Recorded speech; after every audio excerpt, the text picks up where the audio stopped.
तो कहाँ थे हम थे भरोसा के पास, जहाँ तुर्क सल्तनत के बानी उस्मान का बेटा ओरहान तख्त नशीन हो चुका था।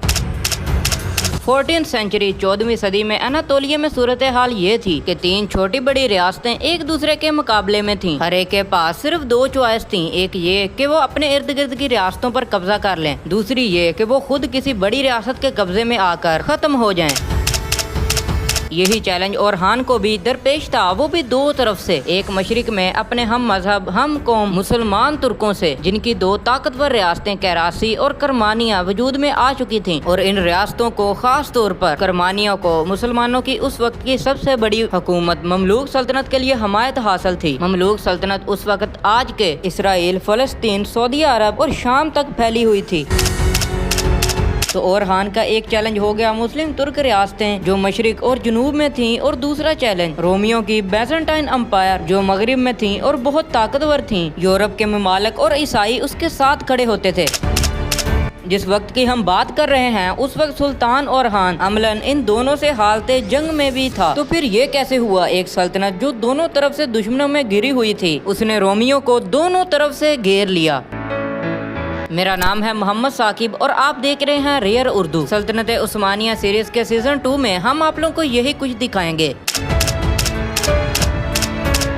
एनातोलिया से बैजेंटाइन एम्पायर का इब्तिदार बड़ी हद तक खत्म हो चुका था, लेकिन अब भी कई छोटे छोटे शहर और किले इनके कब्जे में थे। सुल्तान ओरहान इन शहरों पर भी कब्जा करना चाहता था ताकि रोमियों का एनातोलिया से मुकम्मल खात्मा करके अपनी सल्तनत को और मजबूत बनाया जाए। सो इन्होंने एनातोलिया के इन शहरों को घेरना शुरू कर दिया। जब बजंतीनी शहनशाह को इनकी खबर मिली कि उनके रहे सहे किले में उस्मानी तुर्क जा रहे हैं, तो उसने अपने शहरों के तहफ़्फ़ुज़ के लिए लश्कर बनाना शुरू कर दिया। 1328 में वो 4000 सिपाहियों की एक फौज लेकर अपने घेरे में आए शहरों की मदद के लिए निकल पड़ा। जब शहनशाह फौज लेकर निकला तो हर तरफ खबर फैल गई कि रोमी बादशाह खुद तुर्कों के मुकाबले के लिए आ रहा है। ऐसा क्योंकि पहली बार हो रहा था कोई रोमी बादशाह उस्मानियों के मुकाबले में खुद लश्कर की क़यादत कर रहा हो, इसीलिए खबर 4 सू फैल गई। सुल्तान ओरहान को भी इल्म हो गया, सो वो भी अपना लश्कर लेकर रोमी बादशाह को रास्ते में ही रोकने के लिए निकल पड़े। तुर्की घुड़सवार जो कि चलते घोड़ों से तीर चलाने के माहिर थे, रोमी बादशाह के इंतजार में रास्ते में ही छुप कर बैठ गए। जब रोमी लश्कर अपने बादशाह की क़यादत में वहां पहुंचा तो छुप कर बैठे तीरंदाज घुड़सवारों ने खौफनाक हमला कर दिया। रोमी सल्तनत में भगदड़ मच गई। इसमें मजीद ये कि फिर वही हुआ जो पहले रोमी बादशाह के साथ हो चुका था, यानी शहनशाह के मरने की अफवाह फैला दी गई या फैल गई। ये खबर सच भी थी, जिससे ईसाइयों के लश्कर के हौसले टूट गए और वो कुस्तुनतुनिया किले में वापस भाग गए। शहनशाह भी किसी न किसी तरह जान बचाकर कुस्तुनतुनिया भाग गया। रोमी फौज इससे पहले उस्मानी सल्तनत को एक मामूली गिरोह से ज्यादा अहमियत नहीं देते थे और खुद को वो दुनिया की बेहतरीन मुनज़्ज़म फौज समझते थे, जो कि वो थे भी। इस हार से वो इतने दिल बर्दाश्ता हुए कि उन्होंने एनातोलिया में मौजूद अपने ही किलों में सप्लाई तक पहुँचाना छोड़ दी, जहाँ उनकी अपनी ही फौज थी, और एनातोलिया का घेरा उस्मानी अफवाज कर चुकी थी। जाहिर है अब घेरे में आई रोमन फौज को, जिसे बाहर से भी कोई मदद की उम्मीद न हो, कब तक मुकाबला कर सकती थी। एक एक करके एनातोलिया के सारे इलाके तुर्कियों के कब्जे में आ गए। उस्मानियों की इस फतह ने जहां रोमियों के हौसले तोड़े, वहीं उसने एक और काम भी किया। वो ये कि रोमियों के एक और बहुत बड़े जर्नैल कंताकुज़ीनस ने अपनी आंखों से देख लिया कि उस्मानी फौज कितनी जबरदस्त लड़ाका फौज है। उसने एक शातिर बादशाह की तरह उस्मानियों से लड़ने की बजाय उन्हें अपनी ताकत बनाने का फैसला किया।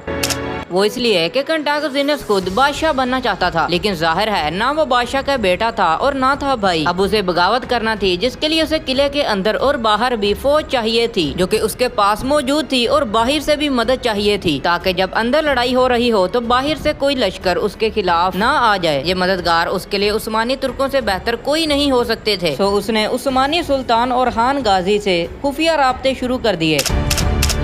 यानी अब तुर्कों के सबसे बड़े दुश्मन रोमन बैजेंटाइन एम्पायर का सबसे बड़ा जर्नैल तुर्क सुल्तान से मिल चुका था।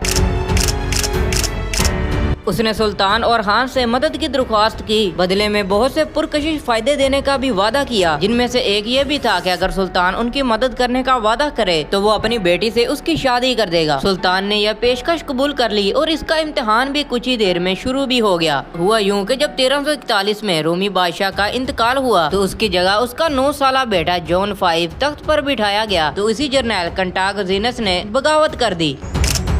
उसने कहा कि उसे भी शरीक बादशाह बनाया जाए वरना वो अपनी रियासत से जंग करेगा। इधर 9 साला शहनशाह को तो समझ नहीं थी, लेकिन उसकी वालिदा जो उसकी सरपरस्ती कर रही थी वो समझ गई कि जर्नैल किस बलबोते पर ये बगावत कर रहा है, तो उसने भी तुर्कों के ही एक बहादुर ताकतवर गढ़े कराची सल्तनत से मदद मांग ली। ये अलग बात है कि कराचियों से रोमन्स को कुछ ज्यादा मदद नहीं मिल सकी। अब रोमी सल्तनत में खुलकर खाना जंगी हुई, जिसमें एक तरफ उस्मानी तुर्क रोमी जर्नैल जबकि दूसरी तरफ रोमी शहनशाह सर्बिया बल्गारिया वगैरह एक साथ थे और कराची तुर्क सल्तनत भी।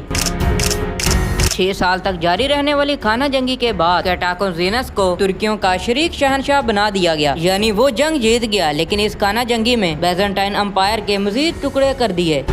सर्बिया आजाद हो गया, बल्गारिया ने थ्रेस के कई हिस्सों पर कब्जा कर लिया और बैजेंटीनी हुकूमत सिर्फ कुस्तुतुनिया और कुछ साहिली इलाकों पर महदूद होकर रह गई। सुल्तान ओरहान ने एक और शर्त भी रख दी। उसने कहा कि अगर मैं तुम्हारी मदद करता हूँ तो मुझे यूरोप और एशिया के दरमियान पतला सा समंदर दरे दानियाल पार करके दूसरी तरफ यूरोप में गलीपुली में मिलिट्री बेस कायम करनी दी जाए।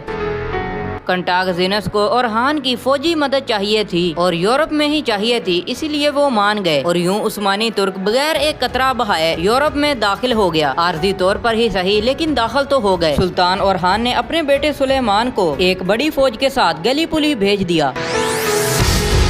उस्मानी फौज की इस मदद को आ जाने से कंटाकोजीनस की मजबूती और बढ़ गई, लेकिन साथ ही उसके लिए एक बड़ा मसला भी खड़ा हो गया। वो ये कि तुर्कों की एक रवायत थी कि वो गाजा करते थे, यानी कई इलाकों को अपनी सल्तनत का हिस्सा बनाने के लिए जिहाद करते थे, जिसे वो गाजा का नाम देते थे और गाजा करने वाले को गाजी कहा जाता था। यही वजह है कि तुर्क ड्रामों में गाजी भी लिखा जाता है, जैसा कि उस्मान गाजी और ओरहान गाजी। तो ओरहान के बेटे सुलेमान गाजी ने यूरोप में सिर्फ मिलिट्री बेस बनाने में ही दफा नहीं किया, बल्कि उसने पेश कदमी शुरू कर दी। कुस्तुतुनिया के इलाकों पर कब्जे करना शुरू कर दिए। जब ये कब्जे शुरू हुए तो रोमियों के कानों में खतरे की घंटियां बजने लगी, क्योंकि अब ताकतवर उस्मानी तुर्क यूरोप के मशरक में तो थे ही, मगरिब में भी फैल गए और ये सब कुछ रोमी जर्नैल की वजह से ही हो रहा था। सुलेमान, मुराद और खलील में से एक को या फिर सल्तनत के 3 टुकड़े किए जाने थे। इनमें से एक सुलेमान, जिसने अपने बाप के कहने पर यूरोप में मिलिट्री बेस बनाया था, वो मुकाबले से ही आउट था, क्योंकि वो पहले ही दुनिया से रुखसत हो चुका था। बाकी बचे 2, मुराद गाजी और खलील गाजी। तो मुराद गाजी ने खलील गाजी को कत्ल कर दिया। सुल्तान गाजी मुराद अव्वल अब सल्तनत उस्मानिया का नया हुक्मरान था। मुराद गाजी ने तख्त पर बैठते ही तुर्कों के गाजा रवाज को आगे बढ़ाया, लेकिन उसने फौज में एक नया अजाफा किया। नया अजाफा था गुलामों की फौज का। ये गुलामों की फौज क्या थी और तारीख में इतनी मशहूर क्यों है, ये सब कुछ आपको दिखाएंगे, लेकिन ओटमन एम्पायर की अगली किस्त में। नेक्स्ट सीजन आप लोगों को बहुत जल्द देखने को मिलेगा। उससे पहले आप लोग चैनल को सब्सक्राइब कर लें और बेल आइकन को प्रेस कर लें, ताकि ढूंढने में कोई परेशानी ना हो। मजीद और किस्म की वीडियोस देखने के लिए भी आप हमारे चैनल का विजिट कर सकते हैं। मिलते हैं अगली किस्त में, तब तक के लिए टेक केयर, बाय बाय, अल्लाह हाफिज।